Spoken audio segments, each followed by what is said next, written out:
दोस्तों, सबसे पहले सब्सक्राइब करें, नोटिफिकेशन बेल दबाएं और सबसे पहले वाली ऑप्शन ऑल करें, जिससे हमारी आने वाली नई वीडियो की नोटिफिकेशन आपको फ़ौरन मिल जाएगी।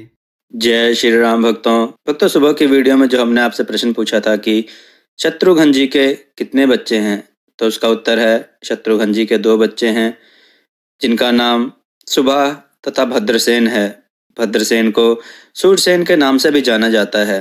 चलिए आज की कथा श्रवण करते हैं। आज की कथा है चालाक चिड़िया और राजा। आइए कथा श्रवण करें। एक छोटी सी चिड़िया थी जिसका नाम छुटकी था। छुटकी बहादुर होने के साथ साथ होशियार भी थी। सारे दिन इधर उधर फुदकती रहती, कभी इस पेड़ का फल चखती तो कभी दूसरे पेड़ का। दिन बड़े मजे से कट रहे थे। एक दिन छुटकी राजा के महल की छत पर बैठी थी। तभी उसकी नजर छत पर रखे हुए बड़े आकर्षक कांच के गुलदस्ते पर पड़ी। कौतूहलवश वह जाकर उस पर बैठ गई और लगी शरारत करने। कभी उसमें अपना चेहरा देखती तो कभी उस पर चोंच मारती।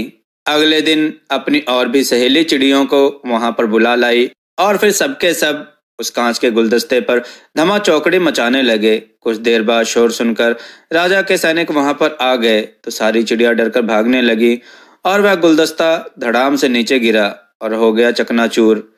राजा के सैनिकों ने उन्हें पकड़ना चाहा, किंतु उनके पास पंख तो थे नहीं, इसलिए उन बेचारों के पास चिड़ियों को देखते रहने के सिवा और कोई चारा नहीं था। जब यह सारी बात सैनिकों ने राजा को बताई, जिस पर राजा को बहुत क्रोध आया, क्योंकि वह गुलदस्ता राजा का मनपसंद गुलदस्ता था, जिसे राजा रोज सुबह उठकर देखा करता था। इसी वजह से राजा अपने क्रोध पर काबू न रख पाया। उसने अपने मंत्रियों को बुलाकर आगे की योजना समझाई।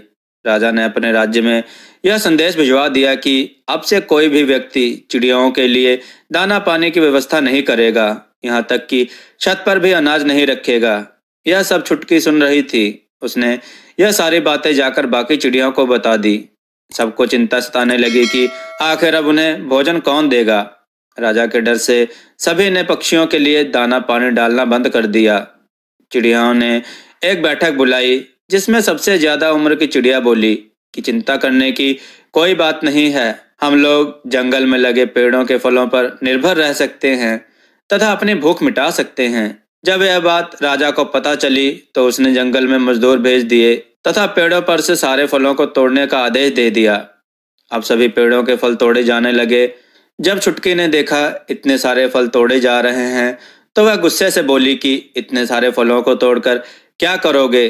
तो मजदूर ने कहा कि राजा का हुक्म है कि चाहे ये सारे फल फेंक दिए जाएं, किंतु कोई भी चिड़िया इन फलों को ना खा सके। अब राजा ने सोचा कि क्यों न सभी पक्षियों को कैद कर लिया जाए। ऐसा सोचकर वह उन पक्षियों के पास बड़ा सा पिंजरा लेकर गया और बड़े भोलेपन से बोला कि मैं आप सबसे क्षमा मांगता हूँ, मैंने आपके साथ अच्छा व्यवहार नहीं किया। मैंने आप सभी के लिए यह बड़ा सा पिंजरा बनवाया है, जिसमें आपके रहने और खाने पीने की सारी व्यवस्था होगी और आपको भोजन के लिए नहीं भटकना पड़ेगा। छुटकी चिड़िया को राजा की बातों पर विश्वास न हुआ। वह बोली, राजन, हम तो आजाद पंछी हैं, पिंजरे में कैद नहीं रहना चाहते। इस पर राजा बोला कि इस पिंजरे का दरवाजा हमेशा खुला ही रहेगा, आप लोग जब चाहें इसमें आ जा सकते हैं। अब छुटकी राजा की चालाकी को समझ चुकी थी कि यह हम सबको पिंजरे में कैद करके कहीं बाहर भिजवाना चाहता है। वह बोली, आप हमें थोड़ा समय दीजिए ताकि हम आपस में विचार विमर्श कर सकें। राजा ने अनुमति दे दी। अब छुटकी ने सभी पंछियों को राजा की चालाकी तथा धूर्तता के बारे में बता दिया। सभी ने योजना बनाई कि इस राजा को कैसे इसी के पिंजरे में कैद किया जाए। कुछ देर बाद सभी पंछी राजा के समक्ष उपस्थित हुए।